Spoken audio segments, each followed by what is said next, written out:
നമ്മൾ മനസ്സിലാക്കേണ്ട ഏറ്റവും വലിയ സത്യമുണ്ട്. നമ്മുടെ മെന്റാലിറ്റി, നമ്മുടെ മൈൻഡ്, അതിനെയാണ് നമ്മൾ വീണ്ടും വീണ്ടും ട്രെയിൻ ചെയ്തുകൊണ്ടേയിരിക്കേണ്ടത്. ഇതിനെന്താ പ്രശ്നം എന്നറിയോ? പണ്ടൊരു ഗുരു പറഞ്ഞതുപോലെ ഇതിങ്ങനെ മാ തുള്ളിക്കൊണ്ടേയിരിക്കും. അഥവാ ഒന്നിൽ നിന്ന് മറ്റൊന്നിലേക്ക് അങ്ങനെ പാറി പാറി അഥവാ തുള്ളി തുള്ളി കളിക്കുന്ന ഒരു സാധനമാണ് നമ്മുടെ മൈൻഡ്. അപ്പോ നമ്മൾ എങ്ങനെയാണ് ആ മൈൻഡ് സെറ്റിനെ ട്രെയിൻ ചെയ്യുക എന്നുള്ളതിന്റെ ഒരു വിഷയത്തിൽ പറയുന്നത് കാണാം. നമ്മൾ കീപ്പ് ചെയ്യേണ്ട ഒരു മൈൻഡ്, സക്സസ്ഫുൾ ആയ ആൾക്കാരൊക്കെ കീപ്പ് ചെയ്ത ഒരു മൈൻഡ് എന്നുള്ളത് കിങ് മൈൻഡാണ്, കിങ് മെന്റാലിറ്റി. എങ്ങനെയാണ് കിങ് മെന്റാലിറ്റി ട്രെയിൻ ചെയ്യുക, എങ്ങനെയാണ് നമ്മുടെ ലൈഫിൽ കിങ് മെന്റാലിറ്റി ഉണ്ടാക്കുക എന്നുള്ളത് നമ്മളൊന്ന് ചിന്തിച്ചു നോക്കണം. നമ്മള് കാട്ടിലെ രാജാവിനെ ഒന്ന് നോക്കുക. കാട്ടിലെ രാജാവ് ആരാണ്? സിംഹം. സിംഹം ഒരിക്കലും കൂടുതൽ ഓടുന്ന ഒരു മൃഗമല്ല. കാട്ടിലെ ഏറ്റവും വലിയ മൃഗവുമല്ല സിംഹം. ബാക്കിയുള്ള മൃഗങ്ങൾ വേട്ടയാടുന്നത് പോലെ അത്രയും ഫാസ്റ്റ് ആയിട്ടും സ്പീഡായിട്ടൊന്നും വേട്ടയാടുന്ന മൃഗമല്ല സിംഹം.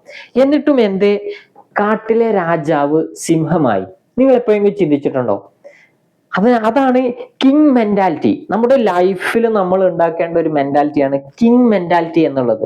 എന്നിട്ടും ഈ സിംഹം എന്തുകൊണ്ട് കാട്ടിലെ രാജാവായി എന്നുള്ളത് നമ്മൾ അറിയണം. കാട്ടിലെ രാജാവാനുള്ള ഒരു കാരണം എന്താ അറിയോ? സിംഹത്തിന്റെ ആറ്റിറ്റ്യൂഡ് ആയിരുന്നു. ആറ്റിറ്റ്യൂഡ് ലെവൽ ആയിരുന്നു സിംഹത്തിനെ ആ കാട്ടിലെ രാജാവാകാനുള്ള കാരണം. നമ്മൾ ഉണ്ടാക്കേണ്ട ആറ്റിറ്റ്യൂഡാണ് കിങ് ആറ്റിറ്റ്യൂഡ് എന്നുള്ളത്. കാട്ടിലെ രാജാവ് ഒരു ആനയെ കണ്ടാൽ വരെ, ഒരു ആനയുടെ മുന്നിൽ പെട്ടാൽ വരെ ആ സിംഹം ചിന്തിക്കുന്നത് ഇതെന്റെ ഉച്ചഭക്ഷണമാണ്, ഇതിനെങ്ങനെ വേട്ടയാടാം എന്നുള്ളതാണ്, എങ്ങനെ അറ്റാക്ക് ചെയ്യാം എന്നുള്ളതാണ് ഒരു സിംഹം ചിന്തിക്കുന്നത്.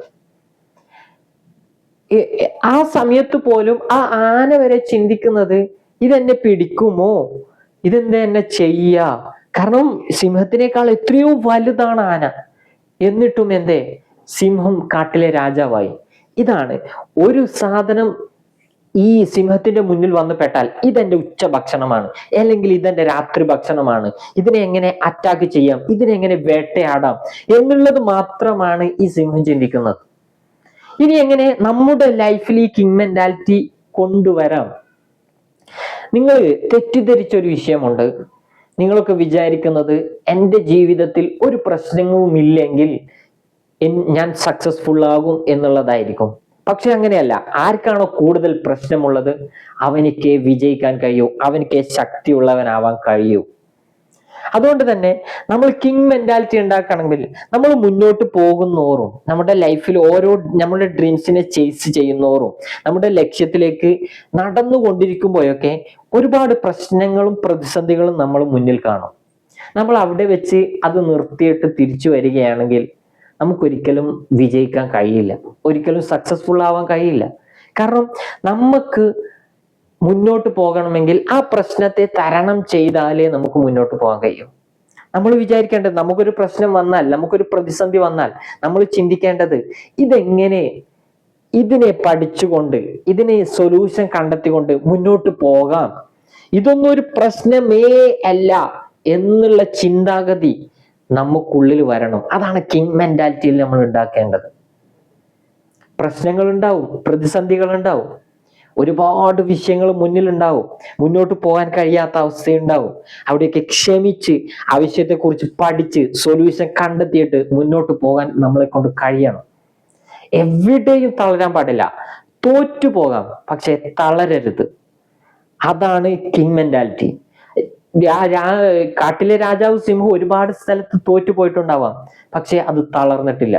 അതേപോലെയാണ് നമ്മളും. നമ്മുടെ ലൈഫിൽ ഒരുപാട് സ്ഥലത്ത്, ഒരുപാട് സമയത്ത്, ഒരുപാട് ആൾക്കാരുടെ മുന്നിൽ നമ്മൾ തോറ്റിട്ടുണ്ടാവും, പക്ഷേ നമ്മൾ സ്വയം തളരരുത്. എന്ത് പ്രശ്നം വന്നാലും അതിനെക്കുറിച്ച് പഠിക്കുക, സൊല്യൂഷൻ കാണുക, മുന്നോട്ട് പോവുക. അതാണ് നമ്മൾ ചെയ്യേണ്ടത്. അങ്ങനെ ഉണ്ടാക്കുന്നതാണ് കിങ് മെന്റാലിറ്റി. ജീവിതത്തിൽ ശപഥം ചെയ്തിരിക്കണം, ഇനി ഒരു പ്രശ്നം വന്നാൽ, ഒരു പ്രതിസന്ധി വന്നാൽ ഇനി തളരില്ല, ഞാൻ എങ്ങനെയും അതിനെ സൊല്യൂഷൻ കണ്ടെത്തി പഠിച്ച് മുന്നേറും എന്ന് നമ്മൾ ശപഥം ചെയ്തിരിക്കണം. ഒരു പ്രശ്നം വന്നാൽ പേടിക്കരുത്. ഒന്ന് കൂൾ ഡൗൺ ആയി കുറച്ച് സമയമെടുത്ത് ക്ഷമിച്ച് ആ വിഷയത്തെ കുറിച്ച് പഠിക്കുക. എന്താണ് ഈ വിഷയം, എന്ന് കൃത്യമായിട്ട് പഠിക്കുക. കാരണം ഡ്രൈവിംഗ് അറിയാത്ത ഒരാൾക്ക് കാർ ഓടിക്കുക എന്നുള്ളത് വലിയൊരു പ്രശ്നമാണ്, അല്ലെ? കാർ ഓടിക്കുക എന്നുള്ളത് പേടിയുള്ള കാര്യമായിരിക്കും. പക്ഷെ അതിന് കുറച്ചൊക്കെ ധൈര്യമുള്ളവൻ അതിനെക്കുറിച്ച് എല്ലാം പഠിച്ച് നന്നായിട്ട് ട്രെയിൻ ചെയ്ത് അത് ഡ്രൈവ് ചെയ്യും, അല്ലെ? കാരണം നമുക്ക് ഡ്രൈവിംഗ് അറിയാത്ത ഒരു സമയത്ത് കാർ ഓടിക്കുക എന്നുള്ളത് അതൊരു പ്രശ്നമാണ്. അതിനെ മറികടന്നവരാണ് നമ്മിൽ പലരും. അതിനെക്കുറിച്ച് പഠിച്ചു, കൃത്യമായിട്ട് എങ്ങനെ ഡ്രൈവിംഗ് ചെയ്യേണ്ടത് എന്നുള്ളത് മറ്റൊരാളെ വെച്ച് ട്രെയിൻ ചെയ്തു, എന്നിട്ട് നമ്മൾ സ്വയം ഡ്രൈവ് ചെയ്യാൻ തുടങ്ങി, അല്ലെ? അങ്ങനെ തന്നെയല്ല ലൈഫിൽ പല കാര്യങ്ങളും ചെയ്തത്. അത് ഇതേപോലെ തന്നെയാണ് നമ്മൾക്ക് മുന്നിൽ വരുന്ന ഓരോ പ്രശ്നങ്ങളും. നമ്മൾ അങ്ങനെ കണ്ടാൽ മതി.